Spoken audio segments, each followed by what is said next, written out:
Bom dia, boa noite.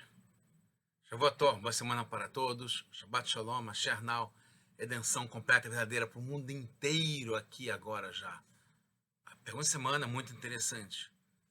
União forçada, vale? Vale forçar, né? Por livre e espancada coação, como se diz, como está nessa figura, né? Dando uma marretada até que quebra. Deixa eu ver que no fundo isso também funciona. Se a gente só soubesse e entendesse que, mesmo forçada, o importante é ter a união, isso já vale muito. Chama Projeto Likutei Sirot, esse é o volume 25 dos livros de discursos racídicos do Rebbe de Lubavitch. A gente está falando agora sobre a Sarah Betevet, que cai justamente nessa época da Parashat Vayeri, e trata do jejum do dia 10 de Tevet. Conta no livro Mishneh Torah do Rambam, nas leis de jejuns, né, no capítulo 5, que o jejum chamado Asiri Betevet, né, que é o 10º do dia, né, o dia 10º do mês de Tevet, que geralmente cai no mês de janeiro, né, no nosso calendário normal.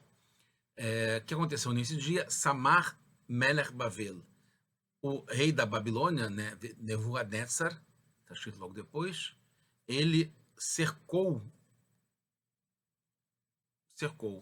e a palavra usada é samar, de cercar, né, em volta. Fala que ele é um rachá, é um perverso, ele cercou o que? A cidade de Jerusalém, e depois fez de um jeito que fosse estrangulada, né, que fosse sitiada, sem deixar entrar nada, nem sair. Depois fala que o dia 17 de Tammuz é quando foi rompida a cidade, né, as muralhas de Jerusalém. Depois Tisha B'Av foi quando foi destruído o primeiro e o segundo templo. E fala que tem um quarto jejum, que é o dia 3 de Tishrei, que foi assassinado o governador judeu, né, ainda em Israel, chamado Gedalia ben Ahikam. Na verdade, tudo isso foi uma continuação do cerco a Jerusalém, que foi no dia 10 de Tevet. Né? Teve o cerco a Jerusalém, depois teve o rompimento da muralha, depois teve a destruição do primeiro e segundo templo, depois teve o assassinato do governador Gedalia. Então, 10 de Tevet é o jejum mais rigoroso que os outros três, porque ele foi o primeiro, o percussor, que gerou todos os outros. Até o ponto que, se caísse no Shabat de 10 de Tevet, a gente não tem como, o calendário foi fixado de um jeito que não tem, mas quando era pela lua, se caísse no Shabat, não poderia adiar o 10 de Tevet, como acontece com 17 de Tammuz, com o dia Tisha B'Av mesmo, porque é falado sobre o jejum de 10 de Tevet, Be'etzem Hayom Hazeh, que é na essência desse dia, assim como é falado sobre Yom Kippur, que também é um jejum que a gente não adia quando cai no Shabat. Porque esse dia é o que causou todos os outros dias de jejum. A destruição do segundo templo é uma continuação do primeiro. E mesmo a redenção com a construção do segundo templo não foi completa depois da destruição do primeiro templo, pois faltavam 5 coisas, né? O Mizbeach, o Roshen, Kodesh HaKodashim, o Aron Abrit. Quer dizer, então, que o dia 10 de Tevet, que foi o começo, o cerco ainda do primeiro Beit HaMikdash, né, e da cidade de Jerusalém, é o começo e a causa de todo o assunto do exílio até os dias de hoje. Tem um princípio na Torá que Hashem manda a cura antes da doença. A Macá, que é o golpe, a doença, vem antes a Refuá, que é a cura. Ele nos dá força para nem termos a doença. Não é só que a cura é de um certo instante e diante, que tá curado, né, que tem um remédio, ou que ela influencia também o passado, mas é muito mais ainda que isso, é que desde o começo não existia a doença. Entende-se então que em relação ao exílio, que é um golpe, é uma doença, Hashem também antecipou a cura, ele criou uma cura para o exílio que ia ter depois, a Macá, o golpe que ia ter depois. Mesmo antes que começou o exílio, quando o rei da Babilônia apenas cercou Jerusalém, Hashem já mostrou qual seria a cura, qual seria o modo de não ter nem começado, nunca ter existido o exílio, que é a doença, que é o golpe. Justamente no modo que não aconteceria a doença.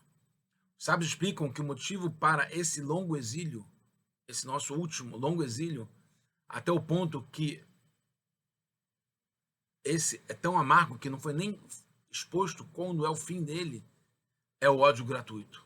Sinat Hinam. Entende então que a cura, a redenção, a Geulah do exílio da Galut seja o oposto.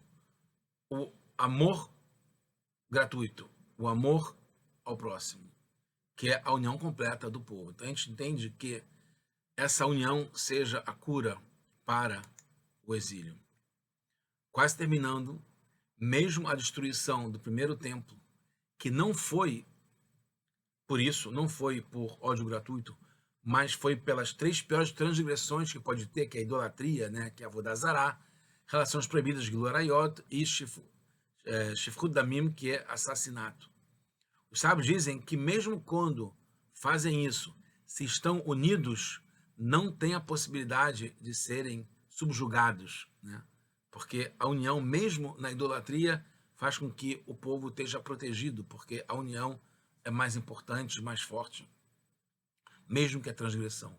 Então, antes de dar o golpe do exílio, no mesmo cerco que teve a cidade de Jerusalém, Hashem deu a força para a paz e a união, a cura antes da doença, do golpe, do exílio. O cerco é justamente uma situação que ninguém entra e ninguém sai. Todos que estão dentro precisam ficar lá. Tem uma união forçada, né, na marra, mas que ela é completa. Nenhum estranho sem ser dos habitantes que estão lá na cidade pode entrar. Então só tinha judeus na cidade, como está escrito nos Salmos 122, Jerusalém Abenuyá, a cidade de Jerusalém construída, que Lardav, como a cidade que foi unido lá junto. Jerusalém é a cidade que junta e une todo o povo. Na sua essência, indicada pelo próprio nome, Jerusalém, Irá Shalem, temor completo. Inspira temor a Hashem para todos que entram nela e vem a atividade do Beit HaMikdash. Depois, quando eles vão para suas casas, permanece essa união total. Então, o cerco gera a união, principalmente na cidade de Jerusalém, que junta todos com o temor completo, que é baseado na Torá, nas mitzvot e na santidade na Kedushá. E vemos, então, que o começo do exílio foi no modo de golpe mesmo, que deveria ter causado a cura. E, pelo contrário, teria evitado que tivesse até a doença. Por isso é usada uma linguagem diferente, Samar Melech Bavel, que significa que o rei da Babilônia, Samar, apoiou, ajudou. Como a gente fala no Tehillim, no Ashrei, no 145, Somer Hashem Nechol Nofim, que Hashem apoia, ajuda todos os que caem. Não foi uma situação que nos colocamos nela, foi Nebuchadnezzar que nos obrigou. Se a gente tivesse se unido, desapareceria o cerco e nunca teria nem existido o exílio, que é a doença, que é o golpe. Mas como temos livre-arbítrio, o cerco não nos levou à união verdadeira. Então, Nebuchadnezzar conseguiu dominar e levou a melhor. Concluindo, a gente tem nas leis de Teshuvá, que Maimônides define, né, no seu livro Mishneh Torah, que tem alguns dias que a gente jejua, que são 4, que servem para abrir nossos caminhos para Teshuvá, lembrando o que levou a esses acontecimentos, né? Esse ódio gratuito, a idolatria, todas essas transgressões, e aí faz com que a gente volte para o bem. Na Shuv Leitiv, volte para o bem. Como o Rambam termina as leis de jejum,